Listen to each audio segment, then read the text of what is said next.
showing off for a little bit. But no, seriously, we talked a little bit about our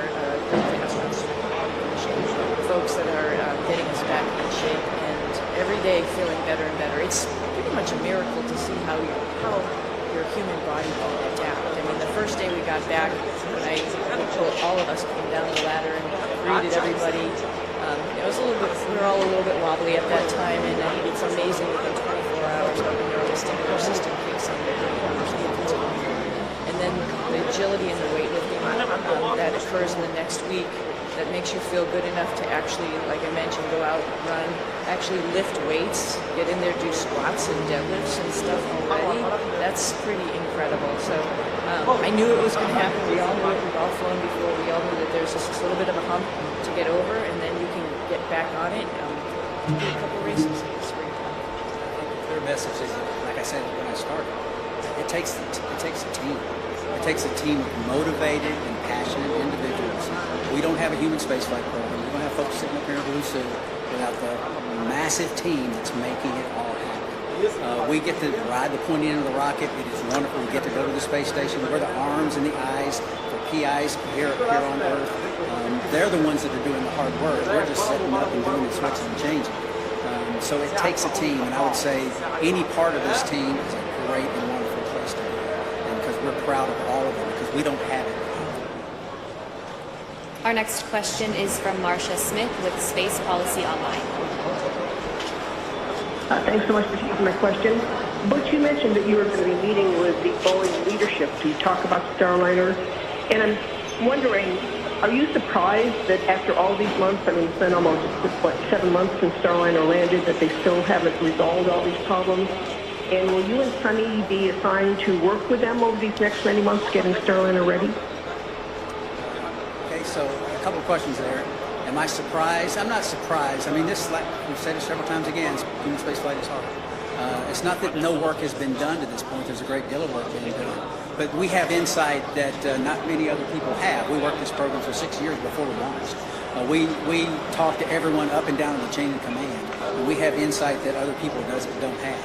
And we want to share that as much as possible. We try to share it from orbit, but that's hard, right? We're not face-to-face is how you communicate. It's very difficult to communicate when you can't even see the other person that you're talking to. So we've had some conversations, but now it's time to get serious and get together and talk about some of these issues and some of these things, and get us, and not get us. We're already tracking on the right path, but maybe a little tweaking here and there because of some insight that we're getting. That's the purpose of it. And they're eager to do it as are we. We'll take our next question here in the room. Jacob Rathstone, Cradle to Your Love. I wonder what you would say about the life lesson I think we can all relate to. We've all made plans, we've all been excited about those plans, and we've all watched those plans kind of fall apart. What would you say about what allows you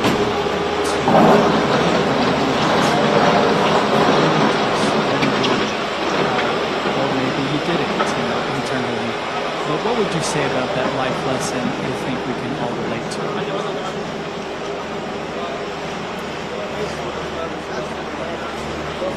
Because I think every flight is a little bit different than what you go into. It doesn't matter if it's this one or many other flights or many things in life, just like you really want to, right? I think the go-to thought there is, what is the opportunity in front of you? It's not a missed opportunity, it's actually another opportunity that I didn't really think about. Wow, that opens a lot of potential, or a lot of doors, or a lot of things to learn. So I think it's great. I think that's the opportunity.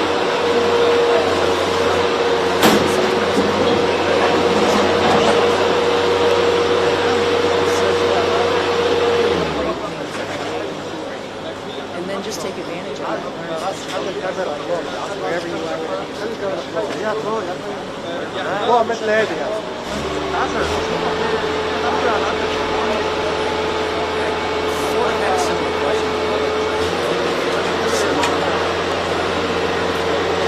Life is our life, all of our lives are bound up in many ways. For me, it's fate. End all be all. He forgives us. he teaches us in his words is being content in all situations because he's working out his plan and his purposes for his glory and our good. And I believe that because the Bible says that. And that's the message that I live. We live it. The family lived it. We taught them these things throughout their lives. And that's contentment. It doesn't mean always happy. It doesn't mean there's no pain. But content in knowing that God's in control. Sovereign God's in control, working out his plan and his purpose. And you might say, well, goodness, I wasn't thinking God did that. He's working out his plan and his purpose. Let's live the life without that's the nature of existence. Let's live the life without sorrow. Let's live the life without challenges. It grows us, we learn from it, and that's the focus. I try to what's it teaching? There's so much to learn.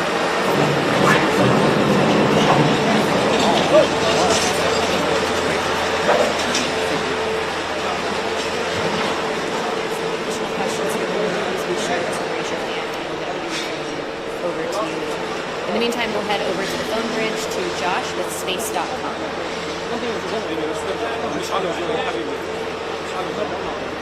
Hi, Josh Dinner, thank you all so much for doing this. This question is all for you. What were the most out of this world and your favorite experiments that Tech Denver you got to be a part of on this mission? And William Wilmore specifically, did the extension of your mission create any new opportunities for experiments or research that was not originally planned for the expedition?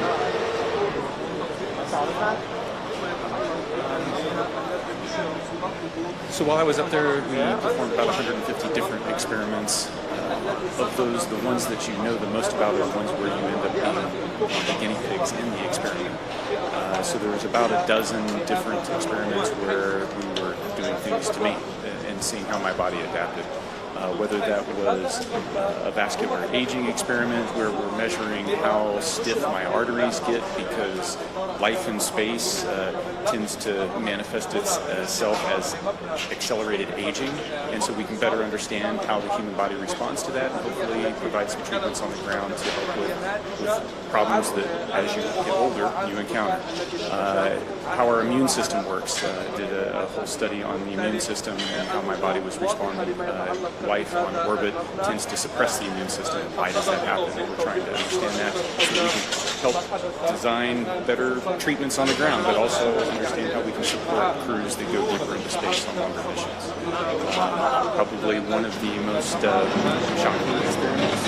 Butch and Sunny got to watch me wire myself up to muscle stimulation pads and shock myself and trying to figure out how do we keep our muscles strong when we don't have access to all the equipment we have on the International Space Station. Because as we go to the moon and onto Mars, that's a lot of extra mass, and if we can do it with smaller equipment, maybe that works. The side benefit of that is anybody that's been bedridden on the ground, that's also a treatment for how you can support somebody that's been kind of tied to a bed for a long period of time and keep them healthy. Also, that's three of them. They're all interesting, and I'm one of many subjects, and it takes years to get enough subjects to go through the space station to be able to generate data to draw some problems. So that's what makes it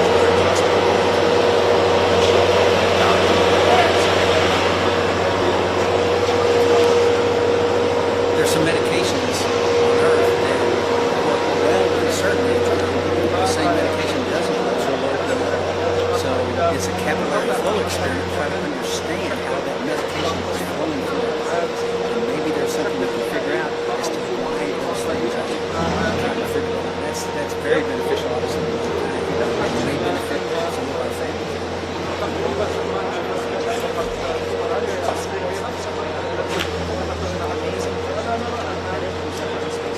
Ready to come home, and every day he's up to something, and just trying to highlight what microgravity does and how it is, as well as amazing photography, which I'm sure a lot of you have probably seen out there. And the fact that he can take a picture of a red sprite or a blue jet and have a picture from the space station looking down on a lightning cloud is just incredible, and it enlightens all of us into what is actually going on in the universe, and that's just simply because he's curious. And that is something that's actually, like I said, we're sharing and we're showing off to everybody, like, wow, you know, we think we know what's going on, but we really don't. And if you just open your eyes and make some observations, like Don does every morning at 4 a.m., we learn a lot. So it's a great place. It's taking potatoes he's growing and the nitrogen produced in the roots of the potatoes to nourish the peanuts that it's pretty special. It's a special. Our next question on our phone bridge is from Robert Crawley. Hi, for Butch and Sunny, you're now the first astronauts to fly on both Starliner and Dragon, admittedly one on the way up and one on the way down. Was there anything about either spacecraft that you found you liked more about the other that out of the future, especially in terms of crew amenities?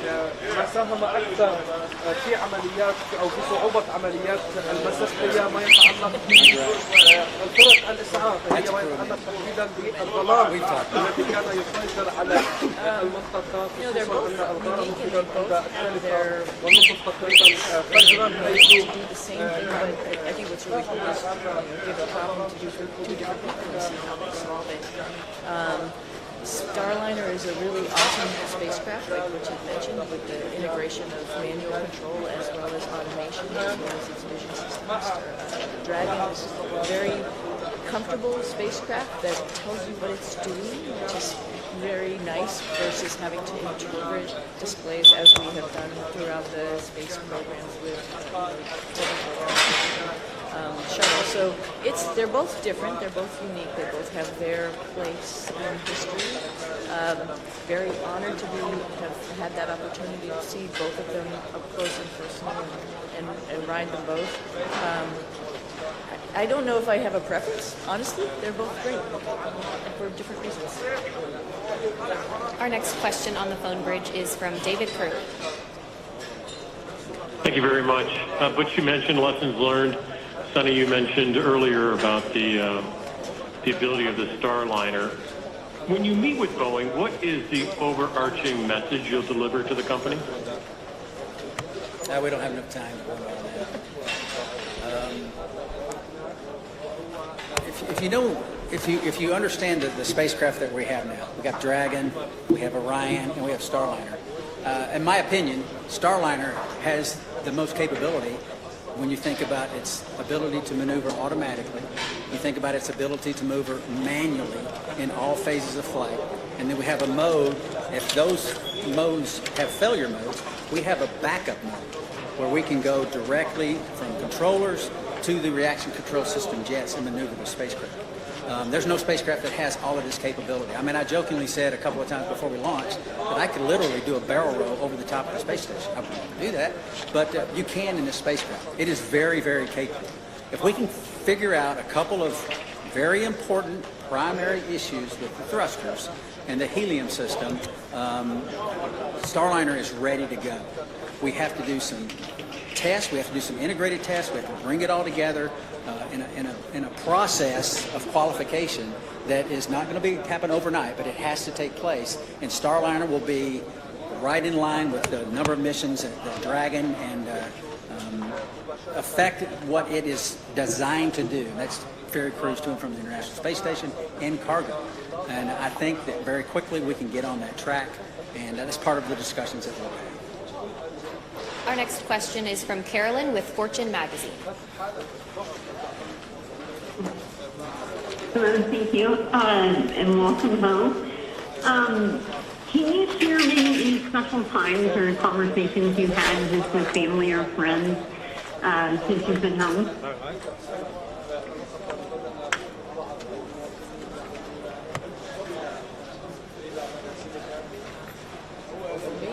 Making plans. My family had been making plans for while I was gone because we thought we were only going to be gone for about a week and a half, 2 weeks or something, and so there was definitely plans throughout the summer. There's plans throughout the fall. We personally, we have a house up in New England, and my husband's been talking about when we're going to get up there and do a lot of fun stuff up there. And I think that's probably appropriate when it gets hot and humid here in the summer. Right? Take a little reprieve up there. So those are mostly the conversations about just like what's next? What's next on the list? What else do you want to do? You know, where else in the world would you like to go see? Because you know, when you come back from space, it's really hard to sit where you just are because there were so many amazing places that you saw. You know, like Patagonia, for example. For me, it was like there's a bigger bucket list than I had when I left, which is unfortunate for my family. But we're all going to, or fortunate for my family, we're all going to be taking some trips. So I think that's mostly the conversations about just being home and enjoying each other's company and going and seeing new things. I think when you've had this period of recuperation and getting back in the swing of life on Earth, it's pretty close as far as the people that you interact with, your family, folks at church. So I think my message, at least in the short term here, has been thank you for the support of us, thank you for the support of your family, but then it goes beyond that. To my home state of Tennessee, there's an immense amount of support by my family there and friends there, and the whole state, as a matter of fact. Tennessee's a wonderful state. Good for Tennessee. But getting up there eventually and relaying the same thank you to them and to, like I said, to a nation that cares, a nation that prays. And this opportunity right now to say thank you to our nation, our wonderful nation. Our next question on the phone bridge comes from Utarish. Go ahead. Welcome everyone. My question to Sunny is that Indian Space Research Organization, ISRO chief has said that India wishes to utilize your expertise in space exploration. So is there any scope of hope that we can see you working or collaborating with ISRO, that is Indian Space Research Organization, in future? And second part of this question is, while being in ISS and seeing India from space, is there any moment you would like to share? How does India look from space, Tony?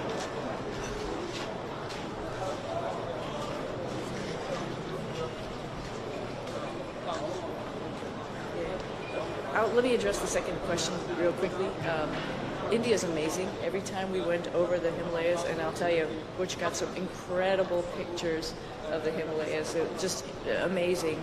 And you can see, like I've described it before, just like this ripple that happened, obviously when the plates collided, and then as it flows down into India, it's many, many colors.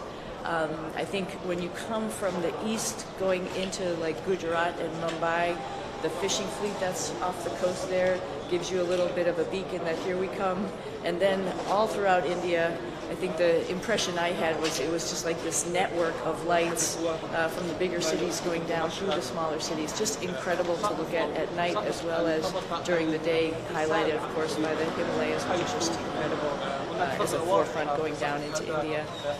I hope, and I think for sure, I'm going to be going back to my father's home country and visiting with people and getting excited about the first, or not the first, but the Indian astronauts who's going up on the Axiom mission coming up.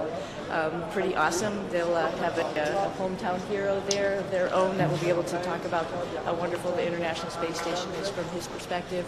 But I hope I can meet up at some point in time and we can share our experiences with as many people in India as possible, because it's a great country, another wonderful democracy that's trying to put its foot in the space countries, and we'd love to be part of that and help them along. You plan to take your crew members on that trip with you? Absolutely. You might stick out a little bit, but that's okay. We'll get you all primed with some spicy food. It'll be good. Okay, we have time for one final question on the phone bridge from Jim Siegel. Everybody, Jim Siegel here from Florida Media Now. Thank you for taking my question. Butch and Sunny, you missed a couple of holidays while you were back up at the International Space Station, Christmas and Thanksgiving. I wondered whether you have done or are planning to do anything special with your family and friends for those holidays. Thank you. I don't think we missed them. I think we celebrated every single one. We actually had a reindeer that we built and rode like a bull. I don't know if you saw those pictures, but we celebrated in style. Trust me. Oh yeah.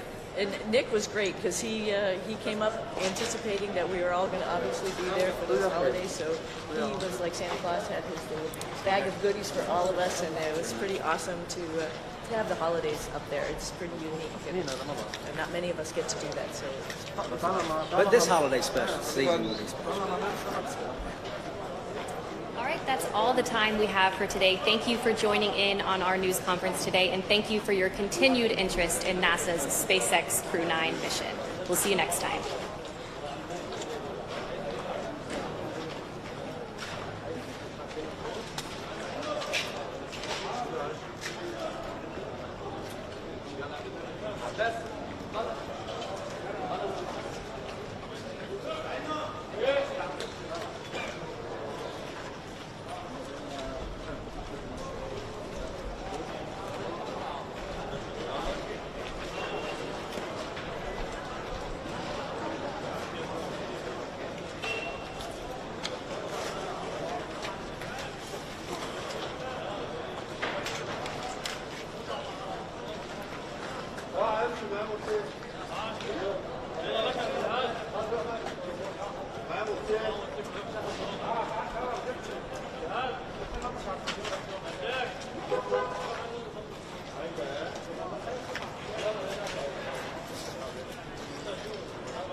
سأحاول أن أستطلع آراء بعض الذين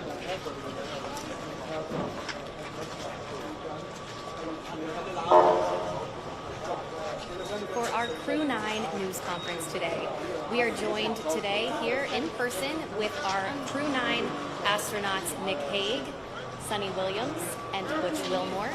We'll be taking questions from here in the room and on our phone bridge, but before we do that, we'll kick it off with some opening remarks from our crew. Nick, go ahead. Thanks, Courtney. So I wanted to kick off with words that would describe what the Crew 9 mission meant.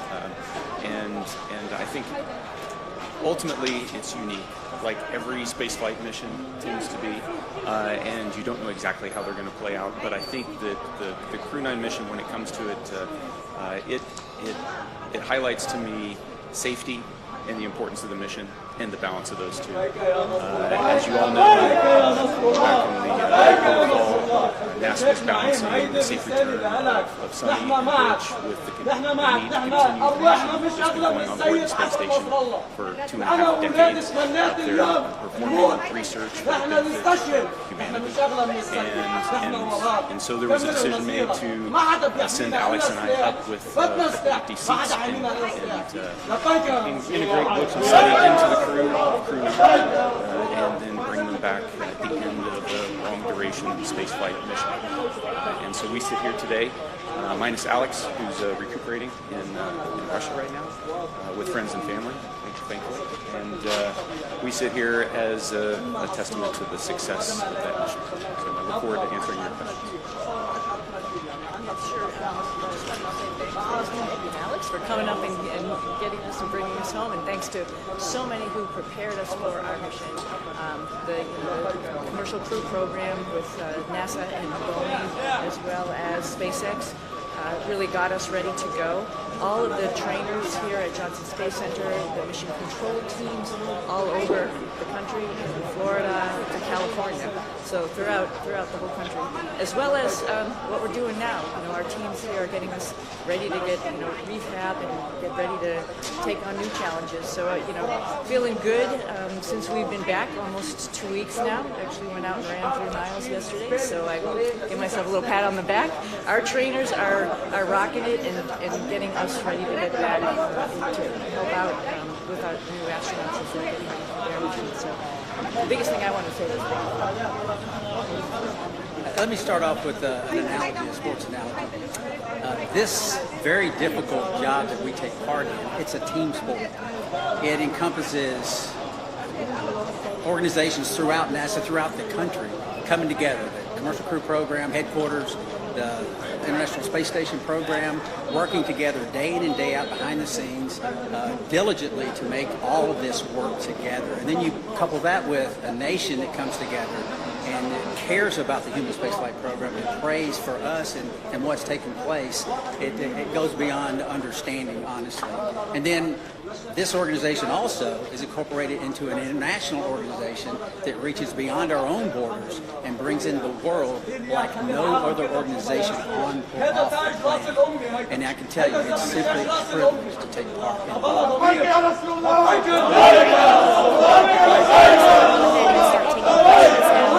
Please raise your hand and we'll be sure to get to you. If you're joining from our phone bridge, please press *1 when you're ready to enter the queue. And due to the high volume of questions today that we are receiving, we ask that media start with 1 question, and if we have time for a second round, we'll come back around to you. We'll start here in the first row with any questions. Mark, go ahead. Mark Strassman, CBS News. Welcome back, everyone. Good to talk to all of you again. We're meeting in this auditorium for a reason. There are roughly 60 news outlets represented here, another 120 or so on the phone.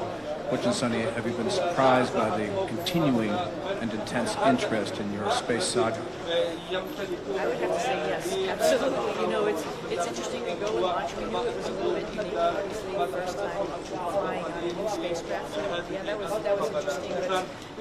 But then life goes on up there. I mentioned yesterday, we pivoted and we're International Space Station crew members, and we're doing what all of our other friends in the astronaut office do: is go and work and train and do amazing science experiments up on the International Space Station. So I think you sort of get maybe a little bit tunnel visioned in what your job is.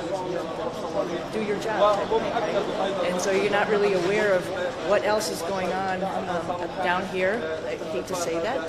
Maybe the world doesn't revolve around us, but we revolve around the world, like something like that. But I think we were just really focused on what we were doing and trying to be part of the team and making sure we pulled our weight for the team. Of course, we heard some things, and I'll let obviously hands off to Butch. Heard some stuff from our friends and family that people are interested and wondering what's going on and concerned about our health and all that kind of stuff while we're up there. But we were just part of the team, doing the job, filling in wherever we could, and then knowing that there's rotational flights and we will be coming home eventually on a rotational flight. So no, I don't think we were aware to the degree. Pretty honored and humbled by the fact that when we came home, like, wow, there are a lot of people who are interested, very thankful, very amazed that we hopefully be one positive element to bring something. I don't know if there's much I can add to that. Just thankful for a nation that cares, a nation that prays, and a nation that is involved in the processes that are important to all of us. Okay, we'll take our next question here in the room. Tom. Hi, Tom Costello with NBC News. Again, welcome back. Nice to see you all. Everybody's been thinking about you and worried about you. And I'm wondering, once you got your feet back on terra firma, what's the first thing both of you wanted to do, and were there any foods you were craving after 9+ months? Oh yeah, I wanted to hug my husband and hug my dogs, and I'll say that in that order. But maybe not. No, I'm just joking. But of course, food. Something that's just like for home for me, like something that is very, reminds you of home. And my father was a vegetarian, so I had a good grilled cheese sandwich when I got home. So that reminded me of him. Yeah, certainly embracing the family again, but also the opportunity, and I've already said it a couple of times, is just to say thank you to a nation that got involved in all of this. it makes it special, not just for us, but for I think our information. All right, we'll take our next question right here in the front row. Thank you. My question's for Sunny. When you first got off the plane in Houston, we saw you hug Zena Cartman, and there was a nice exchange. If you could describe what happened and your gratitude towards the crew members who stepped aside so that you'd have seats coming back. It's a great observation, so thank you very much. Zena's awesome. Stephanie was awesome. When this whole thing was unraveling, like my heart went out because it's sort of like, wow, you're waiting for your space flight, specifically Zena as her first flight. Like, wow, it's a little bit rough. You're going to be moved to a different flight. But at the same time, she is an awesome person, an awesome astronaut. She's going to get the opportunity. And this just wasn't the right flight for her to be on at that moment in time. And so I just gave her a big, huge hug. I told her that I used her Crew 9 shirt when we were up there for a photo op, but I packed it back up real nicely and put it in her stuff. And joking aside, I just wanted to really tell her thank you for taking one for the team. And that's what our office is about. Okay, we'll take one more question here in the room. لأن نحن بالجو نحن This question is from نحن أصلا عايشين هون عايشين هون بس كرمال بدنا نقطع مراحل عايشين هون نحن لما نقطع they've been watching this bit by bit every moment. Everybody had their elementary school. There was a big watch party for you when you came home. What's your message to them? حتى لدرجة عمل لك بعد ما ضرب الغارة ضلت عادي رواق الحمد لله يعني Well, I'm back. First and foremost, we were always coming back, and I think people need to know that, and we're back to actually share our story with so many people, because it's like you all mentioned, it's slightly unique, and there's some lessons learned to it, and part of that is just resilience and being able to take a turn that was unexpected and make the best of it. And I think that is the biggest thing that I want to pass down, particularly to kids who think that their life should be the straight arrow to where what you want to do, and you're just going to get there. Well, sometimes it takes some turns, some rights and some lefts, and you just keep focused on your goal, and other doors might be open for you. I think that's the biggest message. All right, we'll head to our phone. Our first question there is from Marcia Dunn, the Associated Press. Welcome back, everybody. Butch, this question is for you. Where do you lay the blame for your Starliner test flight? Clearly, Starliner was not ready to fly when it did. Whom do you hold responsible for everything that happened? Thanks. That is a question that I cannot answer in a couple of comments. But I'll start with me. There were some issues, of course, that happened with Starliner. There were some issues, of course, that happened that prevented us from returning on Starliner. And I'll start with me. There were questions that I asked the commander of the spacecraft that I should have asked, and I did not. At the time, I didn't know I needed to. And maybe you could call that hindsight. But I'll start and point the finger, and I'll blame me. I could ask some questions, and the answers to those questions could have turned the tide. So blame, that's a term, I don't like that term, but certainly there's responsibility throughout all the programs, and certainly you can start with me. Responsibility with Boeing, yes. Responsibility with NASA, yes. All the way up and down the chain. We all are responsible. We all own this. And we are in this business, trust. You cannot do this business without trust. You have to have ultimate trust. And for someone to step forward in these different organizations and say, hey, I'm culpable for a part of that issue, that goes a long way to maintaining trust. So we're not going to look back and say this happened or that person or that issue or that entity's to blame. We're going to look forward and say, what are we going to use our lessons learned from this whole process and make sure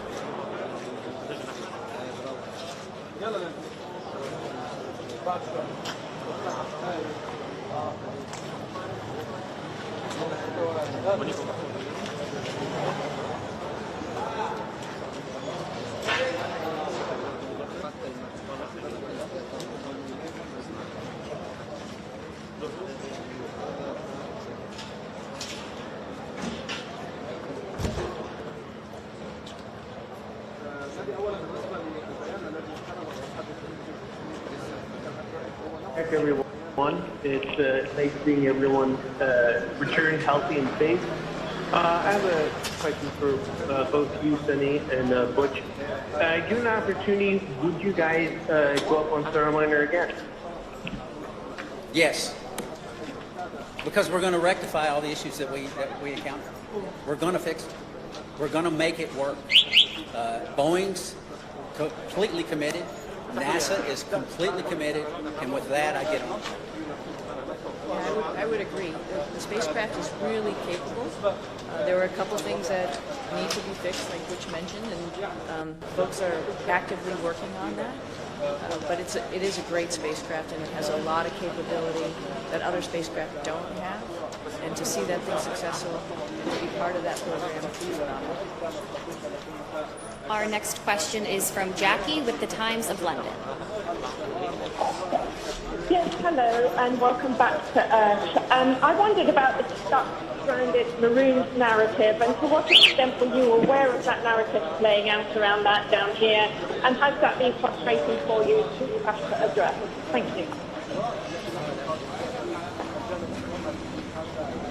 Oh, the stuck maroon narrative. I heard of that. We've said this before. We had a plan, right? The plan went way off for what we had planned, but because we're in human spaceflight, we prepare for any number of contingencies because this is a curvy road. You never know where it's going to go. We prepare for this. So we, as Sunny used the term, and it's a great term, we pivoted to all that training we did that we didn't think we needed to do, and a lot of people didn't think we needed to do, but we did it anyway, as we pivoted to this other preparation, and that is what makes human spaceflight, your human spaceflight program special. It is hard, like I said, and preparing for any number of contingencies is what we do. It happened to be me and Sunny involved in this, but it could have been any one of the astronauts. There's 40 or so of us eligible for assignment. It would have been any one of us that would have been in the same situation, or could have been in the same situation, and would have done the exact same thing. Because they would have gone prepared. This is a lot bigger than not already. This is the International Space Station program, and there's a lot of wheels that are turning and wickets that we have to go through to keep the International Space Station. We know that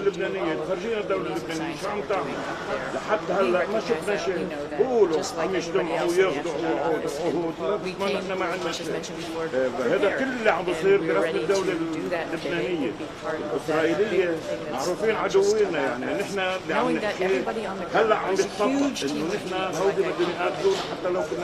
people, but there's a huge group of people who are looking at the whole program and understanding how and what was the best طالما نحن بهالبلد مقاومة شعب المقاومة هيدي صعبة كثير على رقابهم حتى لو 90% من الشعب اللبناني موافق مع إسرائيل اللي عم بيصير فينا بس نحن ما بنركع إلا لله سبحانه وتعالى ولا شيء بعد تفرجينا تقول تصرح ترجع تتكمش بمعادلة شعب وجيش ومقاومة ما بدنا هيدي الدولة شو الدولة؟ شو عم تعمل الدولة؟ شفناها يعني ما بصير يعني ما بينقبل اللعبة نحن لازم يكون تقول نحن خلص هيدا انذار بدكم تلتزموا نحن عندنا مقاومه رح نرجع نطلق ليدها ما تفكروا انه نحن ضعاف نحن مش ضعاف نحن قوية الحمد لله بس سكتنا لنعطي مجال لغيرنا حتى ما يقولوا نحن اللي عم يأذينا انه نحن بهمنا نعطي اثباتات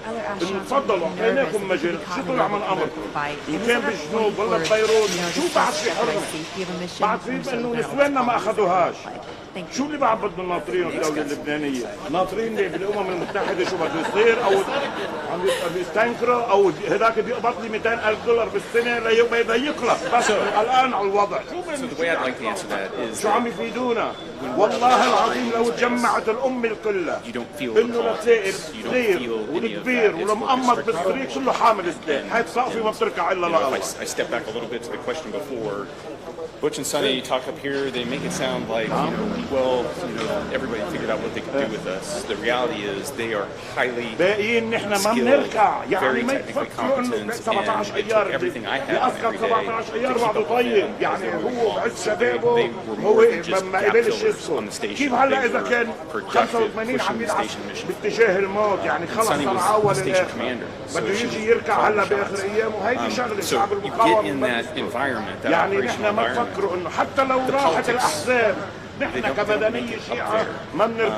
You're working as a part of an international team that spans the globe and works with half a dozen mission control centers spread around the globe to multiple languages. And we just figure out how to make it happen. And that's the magic of human spaceflight, is that we can focus on something so high and make it together. And we've been doing that for a long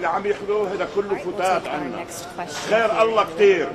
بكل باب في Hi, I'm Jaywan with NBC affiliate in Houston. This question is for Butch. I actually stopped by your church right before I came here, and I heard that you were still attending your church services from space. Can you tell me a bit about why that was important for you to do? Well, goodness, the Word of God continually infilling me. I need it. My pastors are the finest pastors on or off, in this case, the planet. And to tie in and to worship with my church family was vital. I mean, it's part of what makes me go. And not only that, I also tied into Grace Baptist Church in Mount Juliet, Tennessee. A buddy of mine is an elder there and a pastor there, and I would watch their service as well every single week. And it was invigorating. It was part of what I need as a believer in Jesus Christ to continue that focus. It assists me day in and day out because I need that fellowship, even though it's fellowship from afar, and it's not like being fellowship up close, but still I need it. So yeah, thank you for that. Okay, we'll head back to our phone bridge. Next up is Ryan with NASAspaceflight.com. Hi, thank you. For the whole crew, of course, this narrative is being pushed out has made your mission probably the most popular NASA mission to the general public for as long as I can remember, probably since the retirement of the shuttle. But for the whole crew, do you think this extra attention has been a net positive or a net negative for the agency's sort of popularity and the spaceflight industry as a whole? Thank you.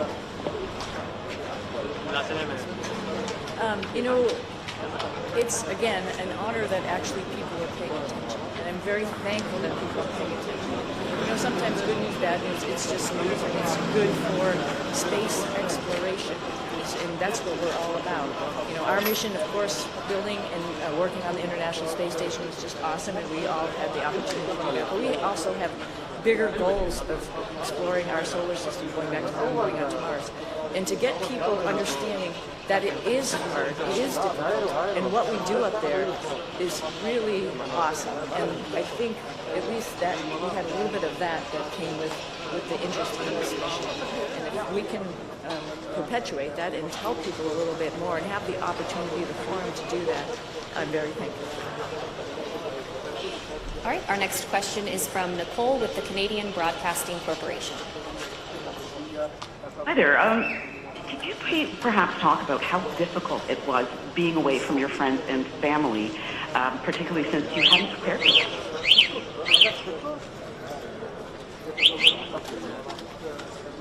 Difficult. Yes, I would say it was difficult. It wasn't in the preparation, but in my family, we talk about these possibilities. We discussed all of this. We never said we were going to be gone for 9 months, but it turned out that way. But the discussions we had, and it's not just discussions prior to the mission launch, this is the way we've trained our daughters from the time they were born, because their dad isn't a unique occupation, right? This is not the norm leaving the planet. And they understand that. And they, again, use that term, pivoted and got on board, understanding that this is part of what families and these type of businesses do. And it's not just in human spaceflight. This is military, armed forces, police forces, all across all different types of occupations that are involved in the possibility of extended stays away. And we're not unique in that. And so they understand that. They have friends that have parents in other areas where they've been involved in similar type situations, and all of that came together. And the Lord's help, we persevered, and they persevered, and I can tell you, I am very proud. We'll take another question on our phone bridge and then head back into the room. Our next question is from Tom with Sky News London. Hello, thanks for taking my question. Congratulations on your extended mission and your safe return.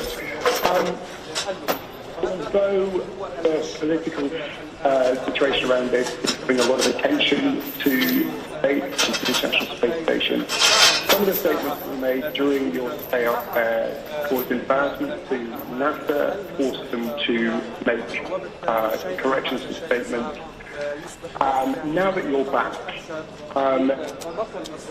did the politics around your stay make a difficult situation worse?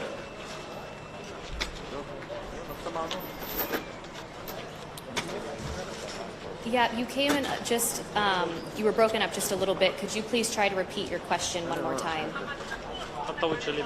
Yeah, I will, yes. Can you hear me?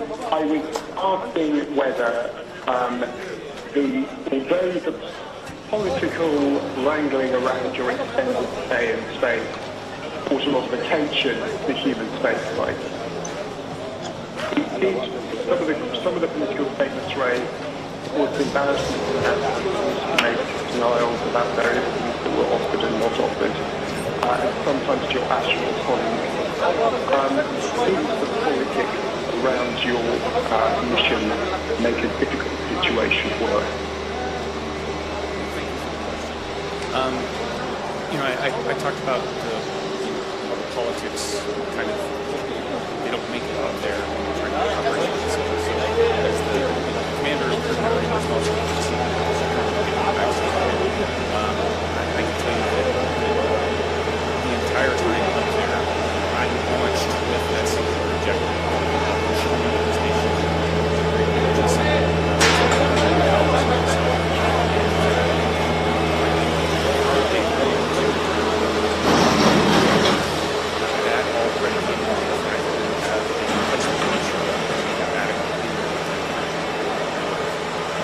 That's important to maintain the mission of the International Space Station, continue pushing research and exploration. And that was never a question the entire time. There were a lot of options that were discussed in the ground team. The team on the ground times already is gigantic. And everybody was working with singular focus on how do we end the Crew 9 mission at the right time and maintain the safety and the success of the space station mission. And launching in September and all the unique dynamics surrounding this mission and coming back originally targeting the end of February and in March, that's pretty much on target if you look at the track record of the space station. It's dynamic, it's challenging, whether it's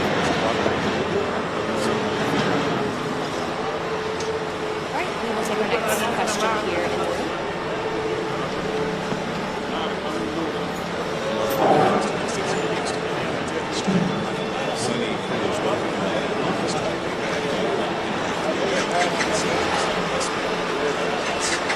What was that recuperation and recovery process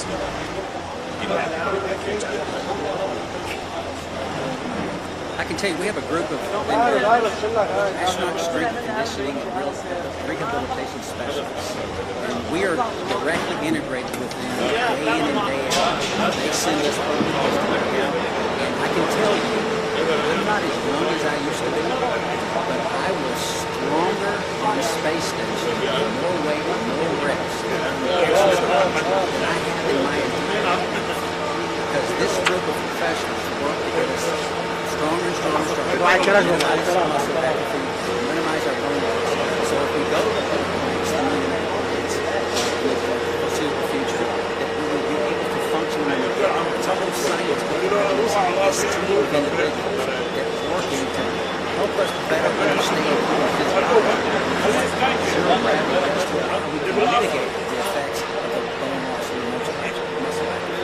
So day in and day out, I worked out every single day. starting on the 22nd of April, I never missed a single day of it because your body can recuperate. It doesn't have the normal stresses of gravity. So you work out hard for an hour. So I applaud those individuals. They huge gains in preparation. It's science that is taking place day in and day out. It's for years and years.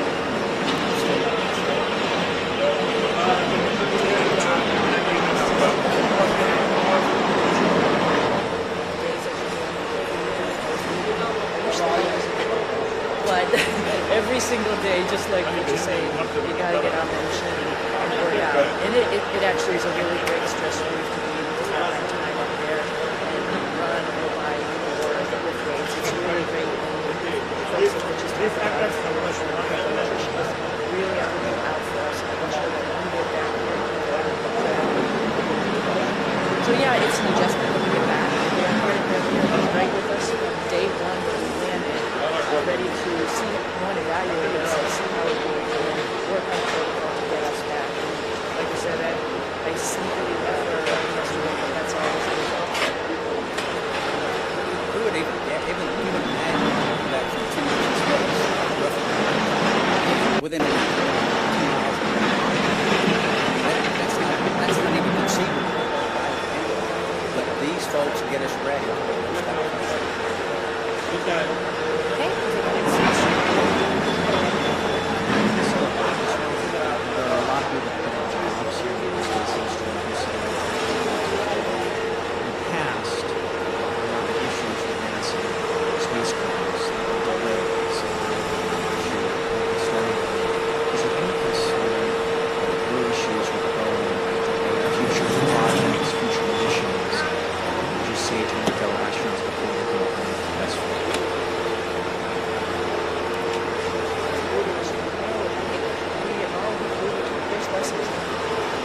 That's like a piece of work. We're not just everything the same over and over. We learn from every mistake potentially we made, every decision that we made, and how we can make that better and do better things. When we go to the International Space Station to really take a step back, we really have to get it right. Because of our mission, I have highlighted some areas where we really need to work on and get it right for our fellow astronauts. I think they're encouraged by that. We learn and move on and make it better. And I think that's the part of the learning process. We are scheduled Wednesday to meet with Boeing program managers, senior chief engineer, to discuss some of the issues. They want to come together with us, myself, live through this and get on board with what the future looks like. Having flight crew with background in test and acquisition involved in the process of going forward to make sure that we're dotting every I, crossing every T. But still, that doesn't mean that you guarantee success in anything. Like we've said many times, this is a tough business. And we're learning all the time. Take another question.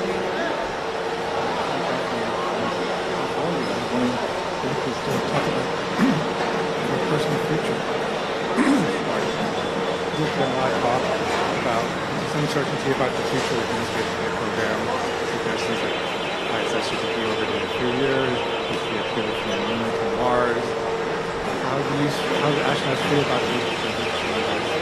And 3 years is a lot longer than 8 months. So we've each been able to do multiple missions to the space station.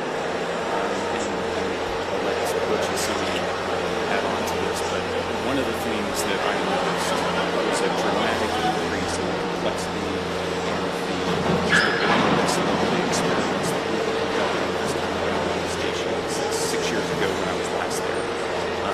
It just gives you this sense that we are in the golden age of the space station right now in terms of investment and what we're able to do there. And it's not just focused on return to benefit the Earth, it's also focused on enabling all those things that we need as we go to the Moon onto Mars. And so I am really optimistic when I think about the future of space.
And more importantly, you would expect in your spacecraft.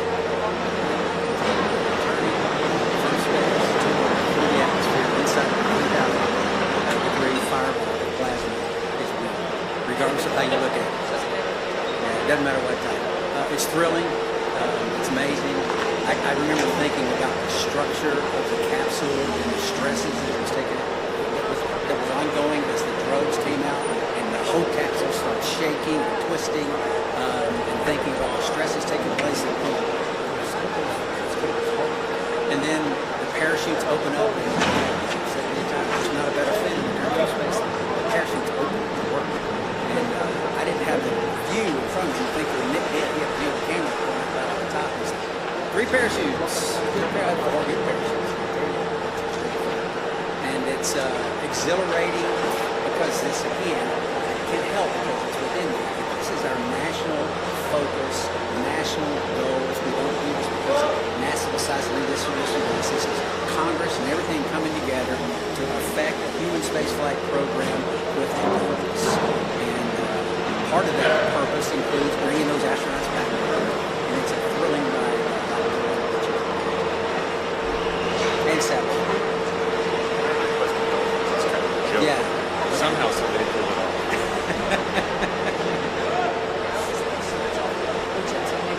He's just commentating the whole way down. So there's obviously 3-minute transitions while we're at the space station. Just to hear everything is ticking on. It's just really awesome to envision it. Butch and I both had a window on either side where we were, and I was watching out the window as much as I could, but then all of a sudden the blaze is over, and you can see outside. The funny thing that happened though, after you can see, you can still sort of see clear that we knew it was daylight. I knew the folks were coming out to bring the spacecraft, and I saw the tension sort of going in front of the window, so I'm like, okay, our friends are here, they're much more like that. Didn't see a fin. Okay, we'll head to our phone bridge. Our next question from Margaret Smith.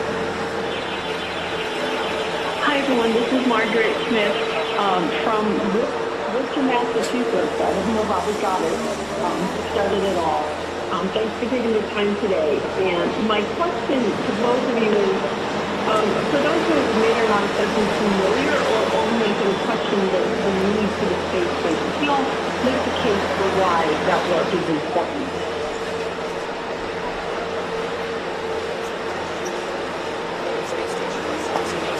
So just sort of like we've talked about a little bit earlier in this conversation, so we're doing a bunch of stuff with Butch 42 physiology. That brings in lots of science experiments in chemistry and biology. Some of that stuff all comes back to Earth, and we're doing some amazing stuff in the microgravity environment. Some of it is here, for example, in our environments. And so there's a lot of stuff that's happening for us, for exploration, for humans, as well as for Earth. And then, as Nick alluded to, there's all sorts of systems and other things that we're testing there to help us take those next steps to go back to and onto Mars, figuring out all these exploration systems, including docking vehicles, like different types of spacecraft that we have up there, other types of commercial spacecraft that are coming up for resupply. And that's all a huge program to get us to understand how we take these steps to leadership. And also when we talk about STEM, all of this is STEM. The work that we've done up there also encourages the next generation of kids to understand that how important that is and how they can become involved.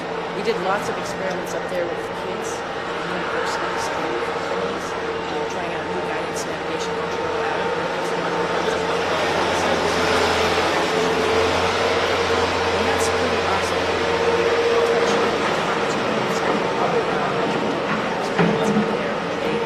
They're here because of the science experience, and they can understand that and think to themselves, I can be part of this. Our next question on the phone bridge is from Neil with ITV News. Congratulations on a great job, everyone. Sunny, can I ask how your body is recovering to life with gravity after night up? And Butch, what's your message to others from your experience, the delays that you guys face, and any lessons in patience for the rest of us down here? I was just joking around and showing off for a little bit, but no, seriously, we talked a little bit about our group, the Astronaut Strength Mission, folks that are getting us back in shape, and every day feeling better and better. It's pretty much a miracle to see how your human body can adapt. I mean, the first day we got back, when all of us came down the ladder and greeted everybody, it was we were all a little bit wobbly at that time, and it's amazing within 24 hours how the neurovestibular system kicks in, your brain understands what's going on. And then the agility and the weightlifting that occurs in the next week that makes you feel good enough to actually, like I mentioned, go out and run, actually lift weights, get in there, do squats and deadlifts and stuff already. That's pretty incredible. So I knew it was going to happen. We all knew it. We've all flown before. We all knew that there's just this little bit of a hump to get over, and then you can get back on it and do a couple races in the spring. Their message is, like I said when I started, it takes a team. It takes a team of motivated and passionate individuals. We don't have a human spaceflight program. We don't have folks sitting up here in a blue suit without the massive team that's making it all happen. We get to ride the pointy end of the rocket. It is wonderful. We get to go to the space station. We're the arms and the eyes for PIs here on Earth. They're the ones that are doing the hard work. We're just setting up and doing the switching and changing. So it takes a team, and I would say any part of this team is a great and wonderful place to be. Because we're proud of all of them, because we don't have it. Our next question is from Marcia Smith with Space Policy Online. Thanks so much for taking my question. Butch, you mentioned that you were going to be meeting with the Boeing leadership to talk about Starliner, and I'm wondering, are you surprised that after all these months, I mean, it's been almost, 7 months since Starliner landed, that they still haven't resolved all these problems? And will you and Sunny be assigned to work with them over these next many months getting Starliner ready? Okay, so a couple of questions there. Am I surprised? I'm not surprised. I mean, this, like we've said several times again,